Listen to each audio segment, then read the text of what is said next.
Painted application ધોરણ 6 થી 12ના વિદ્યાર્થીઓ માટે અપડેટ થઈ ચૂકી છે. આ એપ્લિકેશનમાં શું છે? બધા જ વિષયના વિડીયોઝ છે. ગુજરાતની બેસ્ટ ફેકલ્ટી દ્વારા લાઈવ લેક્ચર્સ છે. આઈએમપી પ્રશ્ન છે, ટેસ્ટ સિરીઝ છે અને ગુજરાતના તમામ વિદ્યાર્થીઓ સાથે તમે તમારી કમ્પેરિઝન કરી શકો છો. ગેમિફિકેશન છે અને બીજું ઘણું બધું. તો તમે એપ્લિકેશન ડાઉનલોડ ન કરી હોય તો ડિસ્ક્રિપ્શનમાં લિંક આપી છે. હમણાં જ પ્લે સ્ટોર ઉપર જાઓ અને એપ્લિકેશન ડાઉનલોડ કરો. ઘરે બેઠીને સરસ મજાનું ગુજરાતની જોરદાર ફેકલ્ટી સાથે ભણો, સારા માર્ક્સે પાસ થાઓ. ઓનલાઈનમાં દરેકને અવાજ આવતો હોય તો ઓકેના મેસેજ આપી દેજો ફટાફટ.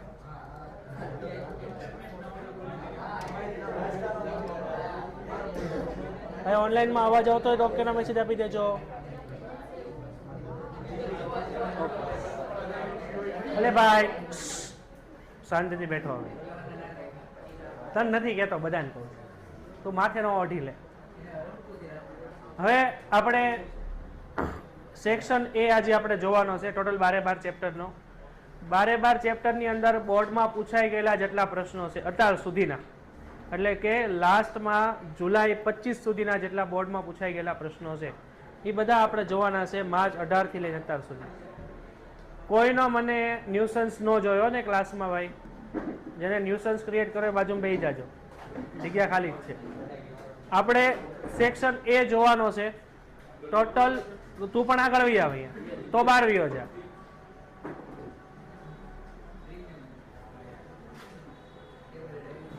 આપણે ભાઈ ટોટલ જે બોર્ડની એક્ઝામમાં પૂછાઈ ગયું છે બધા એમસીક્યુ, તું પણ આગળ વહી આવ ને ભાઈ. આ તો ભાઈ અહીંયા વહી આવ ને, તું અહીંયા વહી આવ. બેહું હોય તો આગળ વહી આવ, નહીં કોઈ આગળ આવે. કોઈ ભાઈ આગળ ન આવતા, અહીંયા વહી આવે શાંતિથી. તો શાંતિથી બેઠ, કોઈ આગળ નહીં આવે. આમ અંદર કરાય નહીં, આમ બહાર બેહાય આમ મેદાનમાં, તો પછી તકલીફ પડે. પછી અંદર કરો ને તો પછી બીજા કોઈ ન કહેવાય આગળ આવો એમ.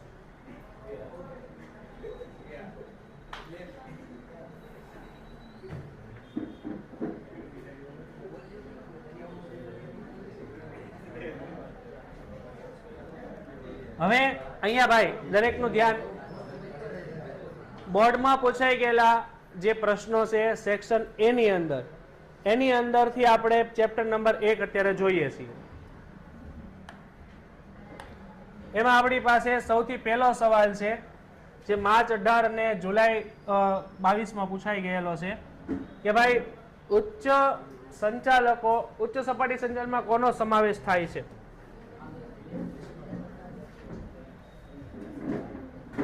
બોલો, ઉચ્ચ સપાટી સંચાલનમાં કોનો સમાવેશ થાય છે?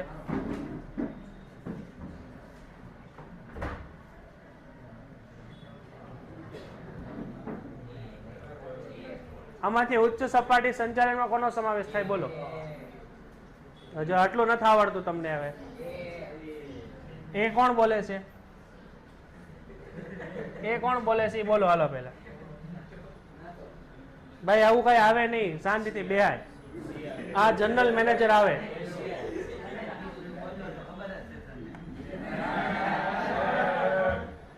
અલે ભાઈ 12 વૈયાવાલ. હા 12 વૈયાવાલ. અલે ભાઈ કોણ હતો એ બીજો? ને અવાજ આવતો તો ઓકેનો મેસેજ આપી દેજો ફટાફટ. ચાલો ઓકે. હવે જો તમને આપેલું છે ઉચ્ચ સપાટી સંચાલનમાં કોનો સમાવેશ થાય, ટોપ લેવલ ઓફ મેનેજમેન્ટ. સૌથી પહેલા ઉચ્ચ સપાટી સંચાલનમાં જનરલ મેનેજર આવે. જનરલ મેનેજર ની હારે બીજું કોણ આવે? જનરલ મેનેજર આવે, મેનેજિંગ ડાયરેક્ટર આવે, બોર્ડ ઓફ ડાયરેક્ટર આવે અને સીઈઓ આવે. આટલા 4 લોકો આવે. તો 4 માંથી જો જનરલ મેનેજર છે એટલે આવે. આ એકે લોકો નો આવે, બરાબર છે. કામદારો છે, ખાતાવાર અધિકારી છે, નિષ્ણાતો કોઈ નો આવે. પછી બીજો પ્રશ્ન છે આપણી પાસે, વ્યવસાયિક મંડળો પોતાના વ્યવસાય માટે કઈ બાબતોનું ઘડતર કરે છે? તો એ છે આપણું કોડ ઓફ કન્ડક્ટ, એટલે જે છે આપણી પાસે આચાર સંહિતા. તો એ આપણું આવશે ડી આન્સર.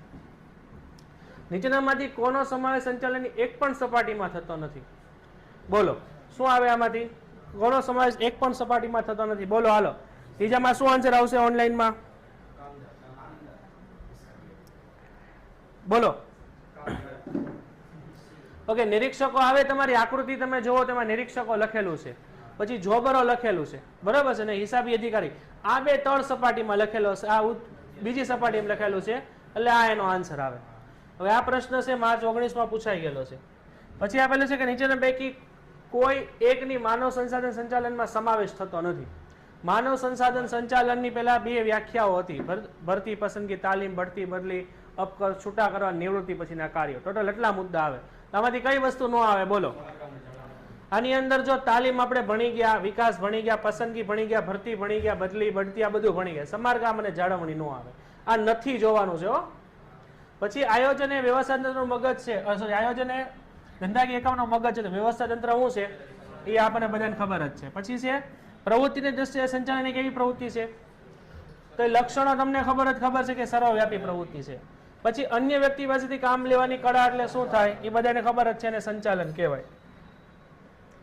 પછી આપ્યું છે આપણને 8મો પ્રશ્ન, જ્ઞાનને અમલમાં મૂકવાની સરળ પદ્ધતિ એટલે શું થાય, એ આપણી થશે કળા. તળ સપાટીને બીજા કયા નામથી ઓળખાય? બરોબર, ઓકે, કાર્યકારી સપાટી આવશે ને એનો આન્સર. ઓકે, તળ સપાટીના બીજા નામ બોલો હાલો. તો તળ સપાટીનું બીજું નામ છે આપણું નિમ્ન સપાટી. પછી કાર્યકારી આવી ગયું. પછી ટોટલ 3 નામ છે. Very good. નિરીક્ષકોની સપાટી, નિરીક્ષકોની સપાટી, બરાબર છે. અને 10મો આપણી પાસે પ્રશ્ન છે, સંચાલનની ઉચ્ચ સપાટીએ કયા પ્રકારના નિર્ણયો લેવાય છે, તો એ છે આપણા નીતિ વિષયક નિર્ણયો. કારણ કે કંપનીને લગતા મહત્વના કાર્યો છે એ ઉચ્ચ સપાટીએ થતા હોય. તો અહીંયા ટોટલ 10 પ્રશ્નો છે ચેપ્ટર નંબર 1 ના. તો 1 થી 10 પ્રશ્નો જોઈ લો ભાઈ. કોઈને કઈ ડાઉટ છે ઓનલાઈનમાં?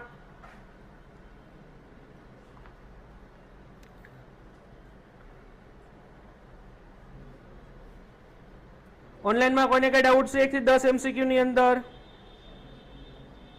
ઓકે, ચાલો નેક્સ્ટ ના પછી આપ્યું છે આપણને ચેપ્ટર નંબર 2.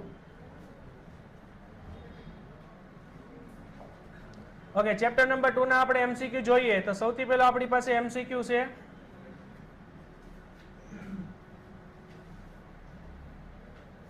ઓકે, પહેલો આપણી પાસે પ્રશ્ન છે. પહેલો પ્રશ્ન છે કે નવ પ્રશિષ્ટ વિચારધારાના પ્રણેતા કોણ છે? બોલો. માર્ચ 18 અને માર્ચ 23 માં પૂછાઈ ગયો છે. બોલો, નવ પ્રશિષ્ટ વિચારધારાના પ્રણેતા કોણ છે? એલ્ટન મેયો. એલ્ટન મેયો કયો પ્રયોગ કરેલો છે? તો એ છે આપણો હોર્થોન પ્રયોગ છે ને, હોર્થોનનો પ્રયોગ કરેલો છે, બરાબર છે. પછી બીજું છે આપણી પાસે વૈજ્ઞાનિક સંચાલનની વિચારધારાના પ્રણેતા કોણ છે? પ્રણેતા એટલે સૌથી પહેલા, જેને આપણે પિતા કહેવાય, બરાબર ને. તો પહેલામાં શું આન્સર આવશે બોલો ઓનલાઈનમાં? હા, બીજામાં શું આન્સર આવશે? ફ્રેડરિક ટેલર આવશે. ઓકે, તો હેનરી ફિયોલને શું કહેવાય? લ્યુથેલ ગ્રુકને પીટર ડકરને શું કહેવાય? બોલો, આમાંથી કોઈનું બીજું કઈ નામ છે? પીટર એફ ડકરને શું કહેશું આપણે? આને કહેશું આપણે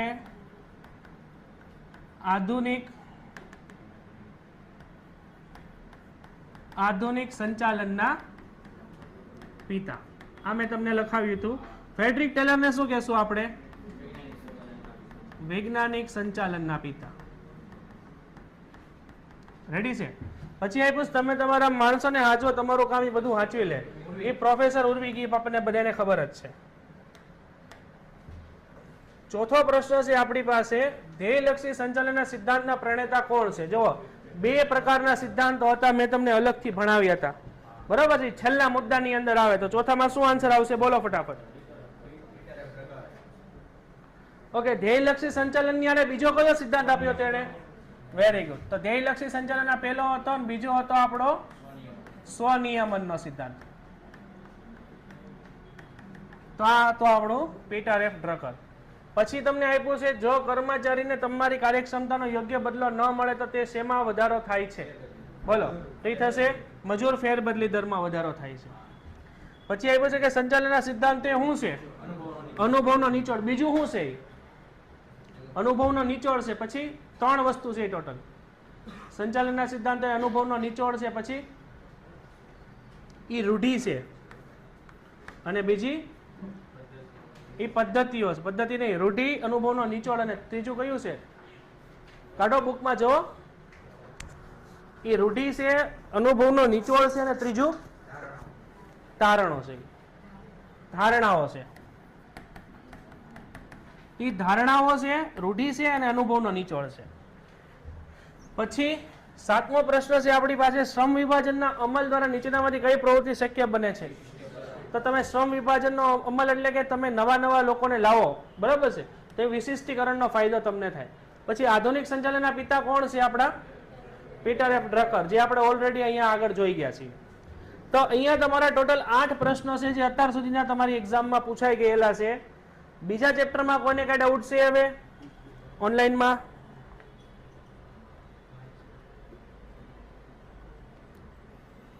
ઓનલાઈનમાં બીજા ચેપ્ટરમાં કોઈને કઈ ડાઉટ છે? ઓકે, ચાલો.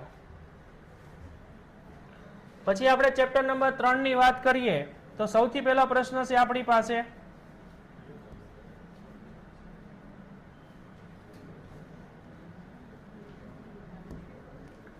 ઓકે, તો પહેલો પ્રશ્ન છે આપણી પાસે, આયોજનની પ્રક્રિયાનો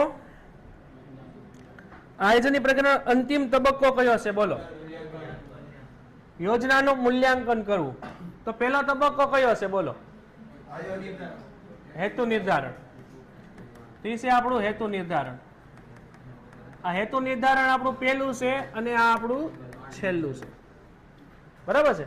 બીજો છે જીવનમાં એકમનું જીવન ધ્યેય નક્કી કરતી યોજના કઈ છે? બોલો. એકમ ધ્યેય નક્કી કરતી યોજના. હવે આ પ્રશ્ન જોજો કેટલી વાર પૂછાણો છે. જુલાઈ 18, માર્ચ 20, 24 અને ઓગસ્ટ 20 વ્યૂહાત્મક યોજના છે, બરાબર.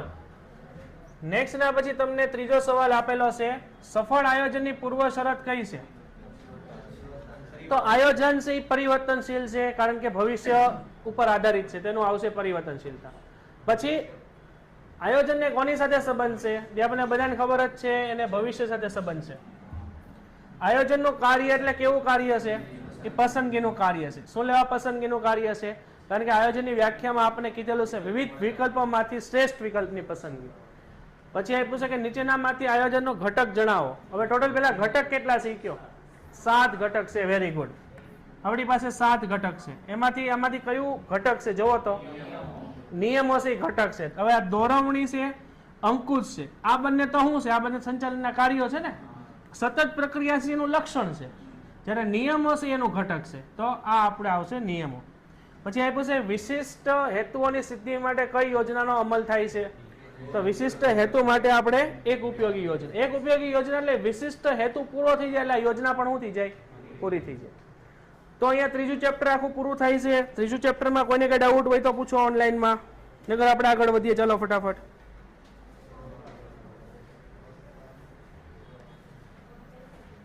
પહેલો પ્રશ્ન છે બોર્ડમાં પૂછાઈ ગયેલો, પ્રોજેક્ટ માળખું અને સામાન્ય માળખાના સંયોજનથી રચાતા માળખાને શું કહેવાય?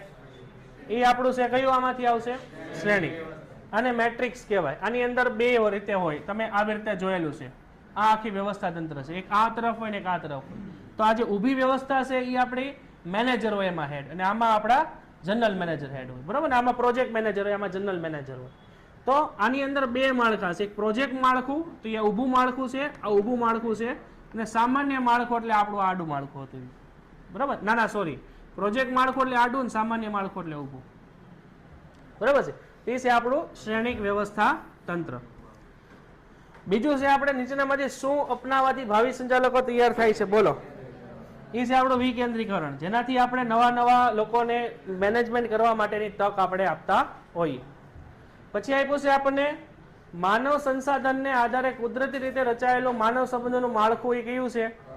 કુદરતી રીતે રચાયેલું એટલે જેમાં તમે તમારી રીતે સંબંધ બાંધો છો, બરાબર, કંપનીની રીતે નહીં. તે અવૈધિક વ્યવસ્થા તંત્ર છે. જ્યારે આમાં તમને એમ કહેવામાં આવે કે ભાઈ માનવ સંબંધોને આધારે છે ને આ, તો આમાં તમને એવો પ્રશ્ન આવે તો કુદરતી રીતે નહીં, આપણે ધંધાના નીતિ નિયમો પ્રમાણે, તો વૈધિક. ઓકે, નીચેનામાંથી શું સોંપી શકાતું નથી? કયો ચાલો. ઉત્તરદાયિત્વ સોંપી શકાય તો એ શું હોય? એ સોંપી ન શકાય તો એ શું છે? એ ઉદ્ભવે અથવા સર્જન થાય. તો અહીંયા તમે એનું સર્જન થાય છે, અથવા તમે એમાં લખી શકો તે ઉદ્ભવે છે. કયું? ઉત્તરદાયિત્વ. આ ત્રણે સોંપી શકાય, સત્તા જવાબદારી સોંપી શકાય જ્યારે ઉત્તરદાયિત્વનું સર્જન થાય છે અથવા એ ઉદ્ભવે છે. પાંચમો પ્રશ્ન છે આપણો, કાર્યના વિભાગીકરણને કારણે નીચેનામાંથી શું શક્ય બને છે? બોલો, કાર્યના વિભાગીકરણને કારણે તો જવાબ આવશે વિશિષ્ટીકરણ. કારણ કે કાર્યનું તમે અલગ અલગ લોકો વચ્ચે વિભાગ કરી નાખો છો. વિશિષ્ટીકરણ છે એક રીતે વિકેન્દ્રીકરણ છે. નીચેનામાંથી કયા વ્યવસ્થા તંત્રમાં વિભાગ કરતા કાર્યને મહત્વ છે? તો કાર્યને મહત્વ એટલે તે કાર્ય અનુસાર. તો આમાંથી પ્રશ્ન એવો છે, નીચેનામાંથી કયા વ્યવસ્થા તંત્રમાં વિભાગને મહત્વ છે? તો રેખિક. તો આવો પ્રશ્ન આવે છે, નીચેનામાંથી કઈ વ્યવસ્થા તંત્ર આધુનિક વ્યવસ્થા તંત્ર છે? તો શ્રેણી. આ ત્રણેય યાદ રાખજો. પછી એ પૂછે કે તળ સપાટીએ હુકમો મેળવનાર વ્યક્તિને શું કહેવાય? એને કહેવાય તાબેદાર. પછી એ પૂછે કે કયા વ્યવસ્થા તંત્ર લશ્કરી વ્યવસ્થા તંત્ર કહેવાય છે? તે આપણું છે રેખિક, એનું અન્ય નામ છે. બીજું કઈ હતું અન્ય નામ રેખિક વ્યવસ્થા તંત્રનું? વિભાગીય વ્યવસ્થા તંત્ર. શું નામ હતું એનું? વિભાગીય વ્યવસ્થા તંત્ર. લશ્કરી વ્યવસ્થા તંત્ર અને વિભાગીય વ્યવસ્થા તંત્ર હતું ને નામાં. પછી છે જે એકમમાં સમગ્ર સત્તા ઉચ્ચ સંચાલકો પાસે જ કેન્દ્રિત હોય, તો સમગ્ર સત્તા ઉચ્ચ સંચાલકો પાસે એને કહેવાય આપણે કેન્દ્રીકરણ. અને આ પ્રશ્ન ઉલટી રીતે પૂછાય તો જે એકમોમાં સમગ્ર સત્તા વિભાગો વચ્ચે વહેંચેલી હોય તેને કહેવાય વિકેન્દ્રીકરણ. ઓકે, તો ચોથું ચેપ્ટર આપણું પૂરું થાય છે. આખું જોઈ લો, ન સમજીને પૂછો. સેક્શન બી આપણે પછી કરાવશું.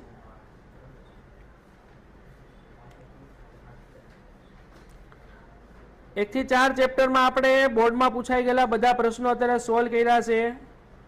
હવે આપણે ચેપ્ટર નંબર 5 જોવાનું છે.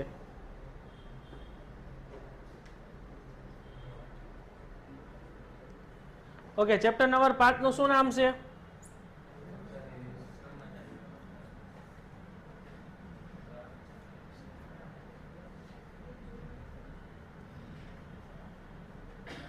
ઓકે, તો ચેપ્ટર નંબર 5 ની અંદર તમે જોવો ને તો માત્ર 3 જ પ્રશ્નો છે જે બોર્ડમાં પૂછાઈ ગયેલા છે અત્યાર સુધીમાં. એમાંથી પહેલો પ્રશ્ન છે, બિન સંચાલકીય કર્મચારીની પસંદગીની પ્રક્રિયા કેવી હોય? બોલો, બિન સંચાલકીય એટલે કયા કર્મચારી કઈ સપાટીએ હોય? તળ સપાટી. વેરી ગુડ, બરાબર ને? આ લોકો તમને તળ સપાટીએ જોવા મળે. તો સંચાલકીય કર્મચારી એટલે કઈ સપાટી હોય? ઉચ્ચ અને મધ્ય બંને આવે એમાં, બરાબર છે? આ સંચાલકીય કર્મચારી હોય ને તો ઉચ્ચ અને મધ્ય બંને આવે. જ્યારે આ બિન સંચાલકીય છે તો એ તળ સપાટી. તો આ લોકોની પ્રક્રિયા ટૂંકી અને સરળ હોય. જ્યારે ઉચ્ચ સંચાલકોની પ્રક્રિયા કેવી હોય? લાંબી અને વિશિષ્ટ હોય. એ એનો આખું ઉલટું પ્રશ્ન છે. બીજું, ભરતી પછીનું બીજું તરતનું કાર્ય કયું આવે? બોલો, તો પછી આવે ભરતી, પછી આવે પસંદગી, પછી શું આવે? પછી તાલીમ આવે, પછી વિકાસ આવે, બરાબર ને? આ બધું આપણે ખ્યાલ જ છે. પછી ત્રીજો પ્રશ્ન છે આપણી પાસે, માનવ સંસાધન સંચાલનનું મુખ્ય કાર્ય કયું છે? કર્મચારીનું આયોજન કરવું. કારણ કે માનવ સંસાધન સંચાલન સાથે જોડાયેલું મહત્વનું. માનવ સંસાધન એટલે માણસો, માણસો એટલે કર્મચારી. આ બધી વસ્તુ અલગ અલગ છે. પછી એ પૂછે કે કર્મચારી ધંધાકીય એકમની શું ગણવામાં આવે છે? તો એ છે આપણી અમૂલ્ય મિલકત. તો અહીંયા આપણે ચેપ્ટર 5 ના બધા MCQ પૂરા થાય છે. આટલા જોઈ લો, ન સમજાઈને પૂછો.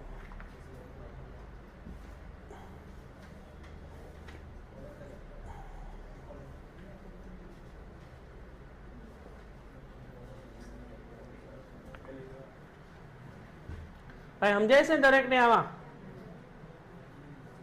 સ્પીડ બરાબર છે ને? એવું નથી ને બહુ સ્પીડમાં હાલે છે? ઓકે, નેક્સ્ટ ના પછી છે આપણી પાસે પેન્ટેડ એપ્લિકેશન ધોરણ 6 થી 12 ના વિદ્યાર્થીઓ માટે અપડેટ થઈ ચૂકી છે. આ એપ્લિકેશનમાં શું છે? બધા જ વિષયના વિડીયોઝ છે. ગુજરાતની બેસ્ટ ફેકલ્ટી દ્વારા લાઈવ લેક્ચર્સ છે.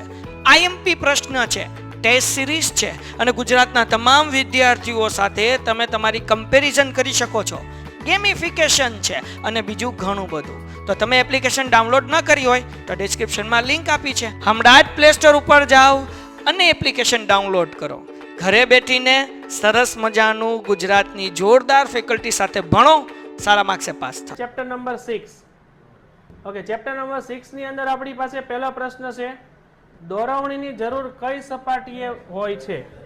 બોલો, એ દરેક સપાટીએ હોય.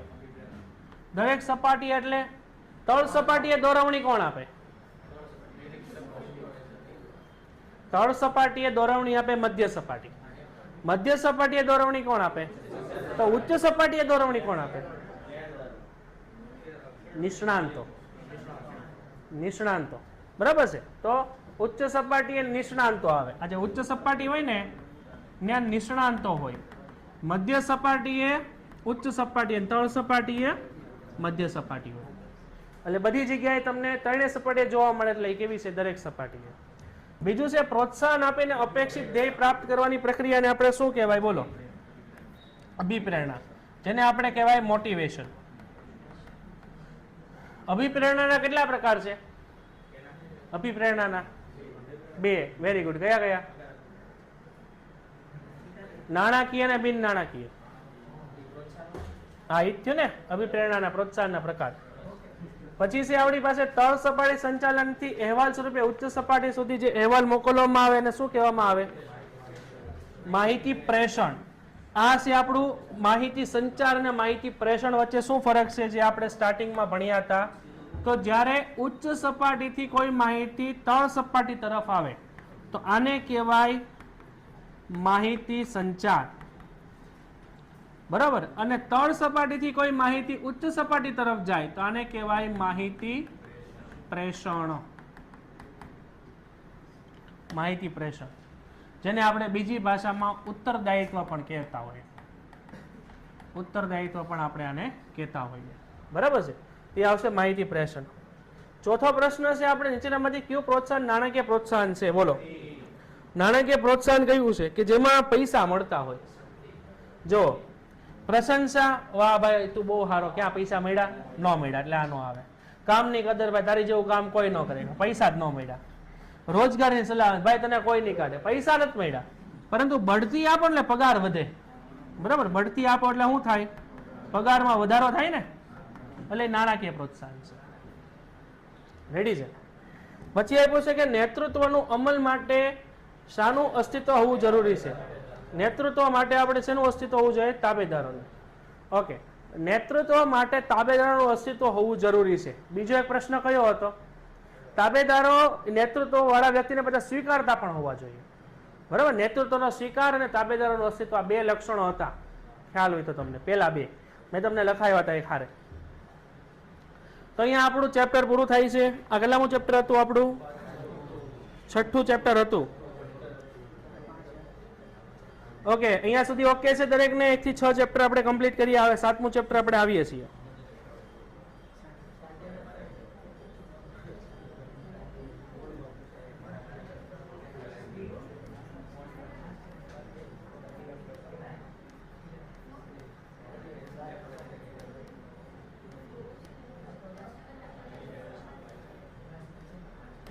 ઓકે, ચેપ્ટર નંબર 7 ની અંદર આપણે અંકુશમાં સૌથી પહેલો પ્રશ્ન છે, અંકુશ એ કેવી પ્રક્રિયા નથી ઈ સમજો.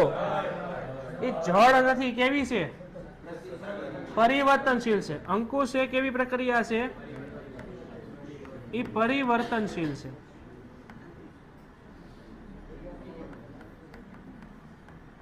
એ પરિવર્તનશીલ પ્રક્રિયા છે એટલે એ જળ નથી. પછી બીજો પ્રશ્ન તમને આપ્યો છે, સંચાલનનું કયું કાર્ય અંકુશના જન્મદાતા છે?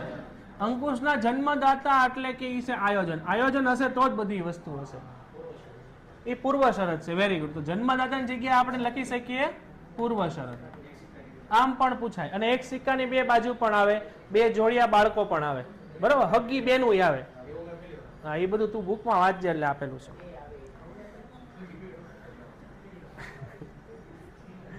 પછી તમને આપેલું છે અંકુશનું કાર્ય કઈ સપાટીએ થાય છે? બોલો. અંકુશનું કાર્ય કઈ સપાટીએ થાય છે? અંકુશનું કાર્ય દરેક સપાટીએ થાય છે. તો ઉચ્ચ સપાટી અંકુશ કોણ રાખે? બોલો. આપણે કામ કરો, તળ સપાટી અંકુશ કોણ રાખે? મધ્ય રાખે. મધ્યમાં કોણ રાખે? ઓકે, તો ઉચ્ચમાં આવે કોણ રાખે? નિષ્ણાંતો. હજી હમણાં ચર્ચા કરીને આપણે નિષ્ણાંતો છે. બીજું છે આમાં શેર ધારકો છે. શેર ધારકો કંપનીના માલિક છે ને. પછી લેણદારો છે, દેવાદારો છે, બેંક છે, બરાબર છે. આ બધા લોકો. પછી અંકુશની પ્રક્રિયાનો પ્રથમ તબક્કો કયો છે? બોલો. પહેલો તબક્કો છે, પ્રથમ તબક્કો કયો છે? ધોરણોની સ્થાપના. અંતિમ તબક્કો કયો છે? સુધારાલક્ષી પગલા. ક્યાં છે આમાં? આ તો અહીંયા આપણે લખી નાખવાનું આ કેવો છે અંતિમ પગલું છે બરાબર છે પછી પ્રયત્નો પરિણામ તથા સાધનો અને ઉદ્દેશો વચ્ચે સંતુલન સાધવાનું કાર્ય એટલે શું થાય બોલો પ્રયત્નો પરિણામો વચ્ચે અંકુશ સાધવાનું કાર્ય એટલે થશે અંકુશ આ ડેફિનેશન છે બરાબર ને પછી આપ્યું તમને નીચેનામાંથી કયું કાર્ય અંકુશનું નથી નીચેનામાંથી કયું કાર્ય અંકુશનું નથી બોલો તો કાર્યની પ્રગતિ કરવી ધોરણોની સરખામણી કરવી વિચલનોની જાળવણી કરવી ઉદ્દેશો નક્કી કરવા એનું કાર્ય તો કોનું છે આ વેરી ગુડ તો આ કાર્ય છે આયોજનનું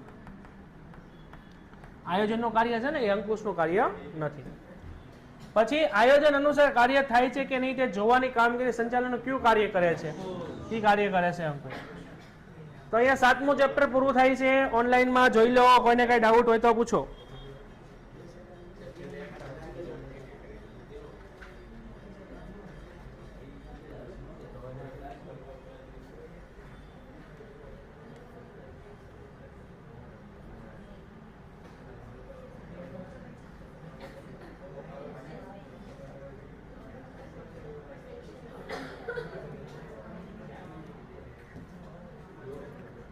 ઓકે હવે આપણી પાસે છે પેલો પ્રશ્ન ચેપ્ટર નંબર 8 નો નાણાકીય સંચાલન કોની સાથે સંબંધ ધરાવે છે નાણાંનું કાર્ય છે એ નાણાં સાથે સંબંધ ધરાવતું હોય બરાબર નાણાંનું સંચાલન એટલે પૈસા હારે જ હોય આ તમને ચેપ્ટર શરૂ થાય પહેલી લાઈનમાં આપેલું છે નાણાકીય સંચાલન નાણાં હારે સંબંધ છે તો મેં ત્યારે એવું કીધું ઉત્પાદન સંચાલન ઉત્પાદન હારે સંબંધ છે વેચાણ સંચાલન વેચાણ હારે સંબંધ તે રીતના પ્રશ્નો છે બીજું સંપત્તિના મહત્તમીકરણનો અભિગમ કયા ખ્યાલ ઉપર આધારિત છે બોલો સંપત્તિનું મહત્તમીકરણ છે રોકડ પ્રવાહ પર તો બીજું કયું હતું મહત્તમીકરણ નફાનું મહત્તમીકરણ સંપત્તિનું મહત્તમીકરણ નફાનું મહત્તમીકરણ એટલે શું થશે ડિવિડન્ડમાં વધારો સંપત્તિનું મહત્તમીકરણ એટલે શું થશે શેરની કિંમતમાં વધારો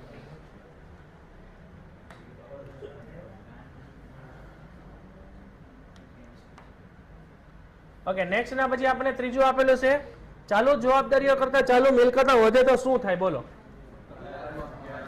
હવે જો ચાલુ જવાબદારી કરતા ચાલુ મિલકતોમાં વધારો ચાલુ મિલકતોમાં વધારો એટલે આ પ્લસ કહેવાય ચાલુ જવાબદારી એટલે માઇનસ કહેવાય એટલે આમાં વધારો વધુ છે એટલે આ વધુ છે આ ઓછું છે બરાબર એટલે ઉદાહરણ તરીકે અહીંયા 100 રૂપિયા હોય તો અહીંયા 30 રૂપિયા જ છે તો અહીંયા પ્લસ 70 રૂપિયા આવે તો આ હકારાત્મક છે હવે આનો ઉલટો પ્રશ્ન પૂછવો હોય તો કેમ પૂછાય કે ચાલુ મિલકતો કરતા ચાલુ જવાબદારીમાં વધારો હોય તો શું થાય બોલો તો નકારાત્મક થાય હવે એવો પ્રશ્ન પૂછવો હોય તો ચાલુ જવાબદારી અને ચાલુ મિલકતો બંને સમાન હોય તો શું થાય તો સરભર રેડી છે એટલું ભાઈ આ ધ્યાન રાખજો મિલકત એટલે પ્લસ થશે મિલકત એટલે તમારી આવક છે જવાબદારી એટલે જાવક છે તો આવક વધુ છે જાવક કેવી છે ઓછી છે પછી આપ્યું છે આપણે ચોથો પ્રશ્ન મૂડી માળખાના કેટલા પ્રકાર છે બોલો 4 કયા કયા નામ લખાવો હાલો વેરી ગુડ ઇક્વિટી પછી ઇક્વિટી પ્લસ પ્રેફરન્સ પછી ઇક્વિટી પ્લસ ડિબેન્ચર પછી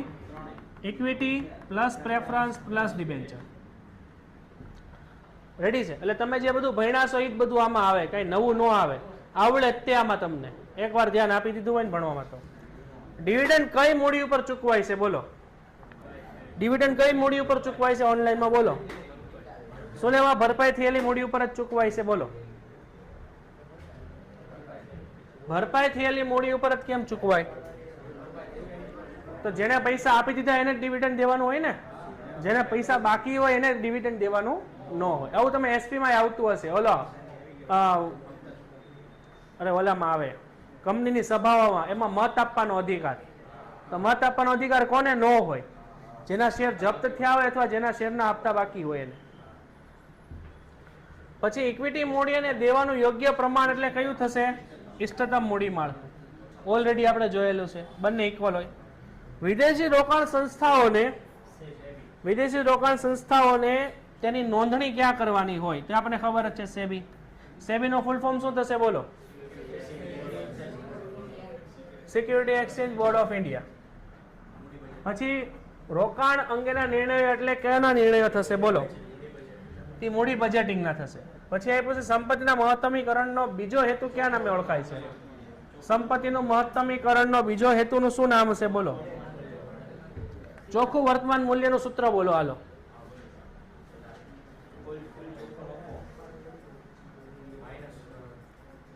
ચાલુ મિલકતો માઇનસ ચાલુ જવાબદારી એટલે ચોખ્ખું વર્તમાન મૂલ્ય, બરાબર ને? પછી એ પૂછે કે ધંધાકીય એકમમાં કાર્યશીલ મૂડીની જરૂરિયાત શા માટે રહે છે? રોજબરોજના ખર્ચા. શેની માટે? કાર્યશીલ મૂડી છે હો ભાઈ, અહીંયા ધ્યાન આપજો, જે રોજબરોજના ખર્ચા માટે આપણે દેવાની હોય. તો અહીંયા આપણા ચેપ્ટર નંબર 8 ના બધા એમસીક્યુ પૂરા થાય છે. એટલું જોઈ લેવો, ન સમજીને પૂછો.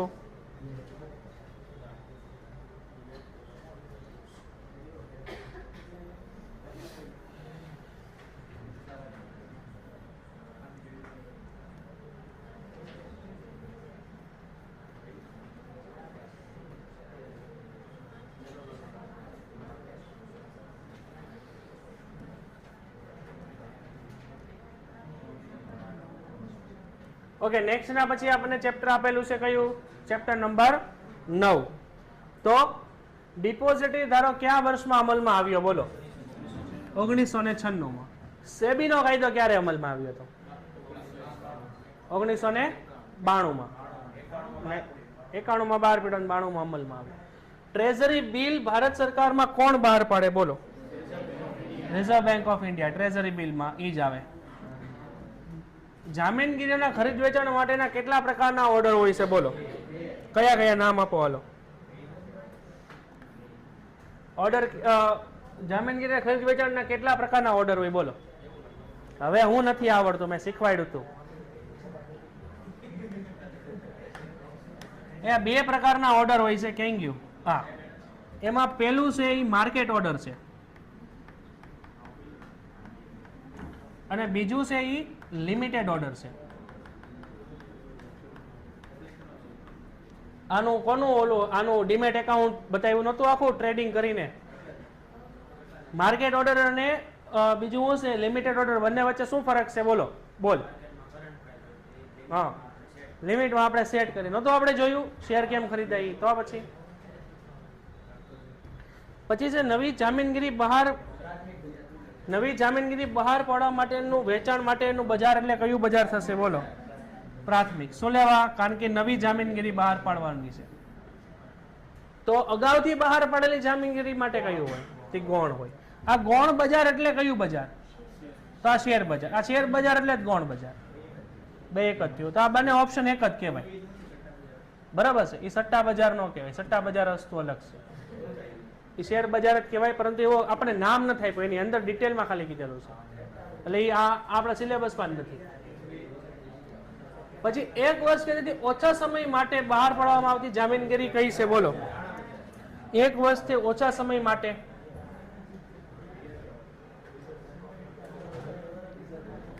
નાણાં બજાર. મૂડી બજાર કેવી છે? લાંબા ગાળા માટેની છે. તો તમને 1 વર્ષ આપેલું છે ને, આની બદલે તમને બીજો પ્રશ્ન પૂછાય તો ટૂંકા ગાળા માટે, તો એ નાણાં બજાર આવે. તમને એમ કીધું હોય તો લાંબા ગાળા માટે પાકતી મુદત ધરાવતી જામીનગીરીનું બજાર તો મૂડી બજાર. તો આ લાંબા ગાળા માટે છે. તમને એવો પ્રશ્ન પૂછાય તો 5 વર્ષ કે તેથી વધુ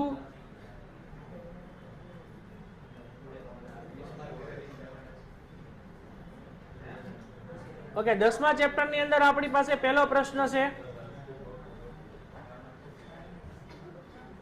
વૃદ્ધિનું સૌથી વધુ પ્રચલિત મહત્વનું સ્વીકાર્ય સાધન કયું છે? બોલો. જાહેરાત. જાહેરાત છે વૃદ્ધિનું સૌથી વધારે પ્રચલિત અને મહત્વનું સાધન છે, બરાબર, માર્કેટિંગ માટે. પછી બજારીય વિભાવનામાં કોણ કેન્દ્ર સ્થાને હોય છે? બોલો. તો ગ્રાહક કેન્દ્ર સ્થાન. હવે આ પ્રશ્ન જોવો કેટલી વાર પૂછાણો છે. 1 2 3 4 5 6 વાર પૂછાઈ ગયેલો છે. ગ્રાહક કેન્દ્ર સ્થાને છે, અહીં કેન્દ્ર સ્થાને. પછી આપ્યું છે આપણને બજારીય સંચાલનમાં બજાર મિશ્ર એટલે શું થશે? બોલો. તો આપણને બજાર મિશ્ર એટલે કઈ ગયું? બજાર મિશ્ર એટલે શું થાય? 4P. 4P આપણને બધાને ખબર છે. પહેલું શું આવે?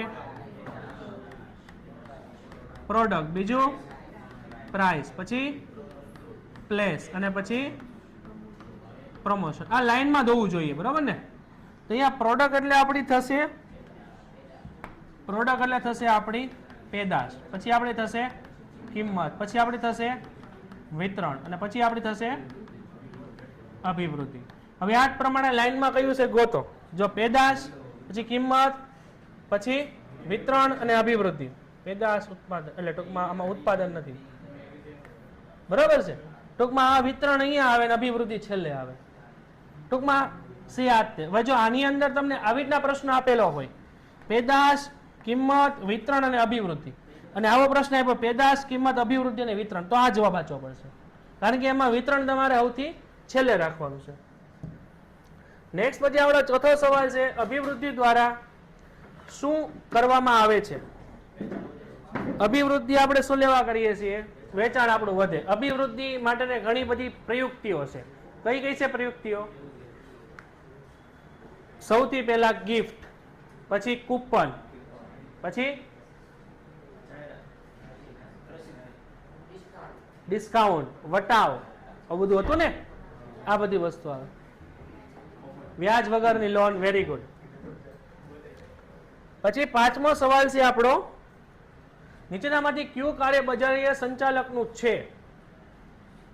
બજારીય સંચાલનનું કાર્ય કયું છે નીચેનામાંથી?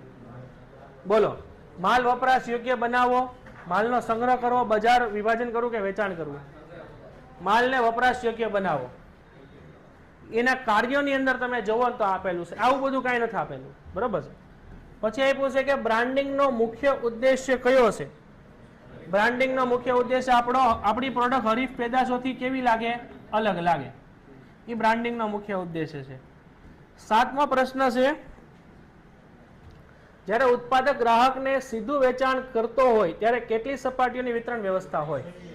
તો શૂન્ય. શૂન્ય એટલે શું થશે? આની અંદર આપણી પાસે જે ઉત્પાદક હશે એનાથી સીધો જ તે ગ્રાહક આવશે, તો આની વચ્ચે કોઈ નથી. એ શૂન્ય સપાટી વાળી વિતરણ વ્યવસ્થા, બરાબર ને? પછી અહીં પૂછે આપણને આઠમો પ્રશ્ન, બજારીય સંચાલનમાં મુખ્ય કેટલા અભિગમો છે? તો 5 અભિગમો છે. કયા કયા? બોલો.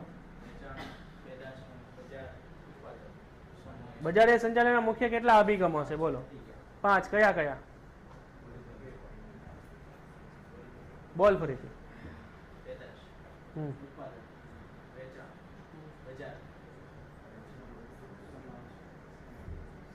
સામાજિક અભિગમ હતો ને, બરાબર છે. તો અહીંયા આપણું ચેપ્ટર પૂરું થાય છે. નેક્સ્ટ એના પછીનું કયું ચેપ્ટર છે આપણું? ગ્રાહક સુરક્ષા.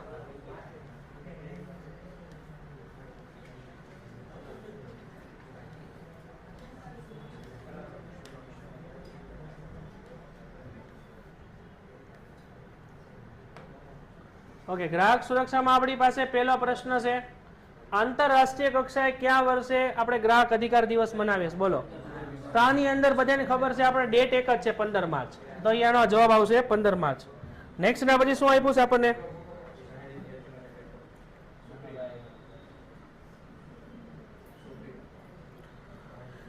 ઓકે, નેક્સ્ટ ના પછી આપ્યું જાહેર હિતની અરજી કઈ કોર્ટમાં થઈ શકે? બોલો.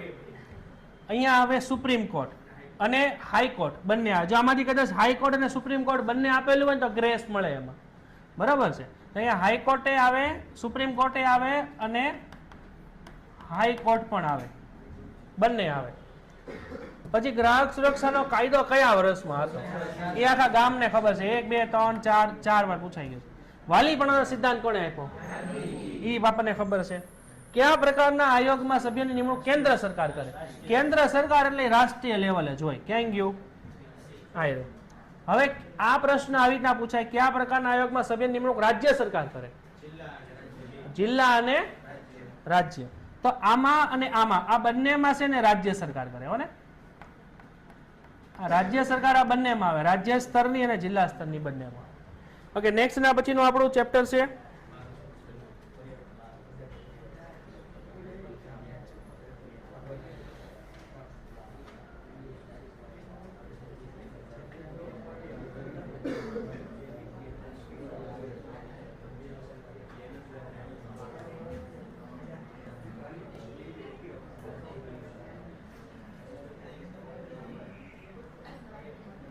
પેન્ટેડ એપ્લિકેશન ધોરણ 6 થી 12ના વિદ્યાર્થીઓ માટે અપડેટ થઈ ચૂકી છે. આ એપ્લિકેશનમાં શું છે? બધા જ વિષયના વિડીયોઝ છે. ગુજરાતની બેસ્ટ ફેકલ્ટી દ્વારા લાઈવ લેક્ચર્સ છે, આઈએમપી પ્રશ્ન છે, ટેસ્ટ સિરીઝ છે અને ગુજરાતના તમામ વિદ્યાર્થીઓ સાથે તમે તમારી કમ્પેરિઝન કરી શકો છો. ગેમિફિકેશન છે અને બીજું ઘણું બધું. તો તમે એપ્લિકેશન ડાઉનલોડ ન કરી હોય તો ડિસ્ક્રિપ્શનમાં લિંક આપી છે, હમણાં જ પ્લે સ્ટોર ઉપર જાઓ અને એપ્લિકેશન ડાઉનલોડ કરો. ઘરે બેઠીને સરસ મજાનું ગુજરાતની જોરદાર ફેકલ્ટી સાથે ભણો, સારા માર્ક્સે પાસ થાઓ.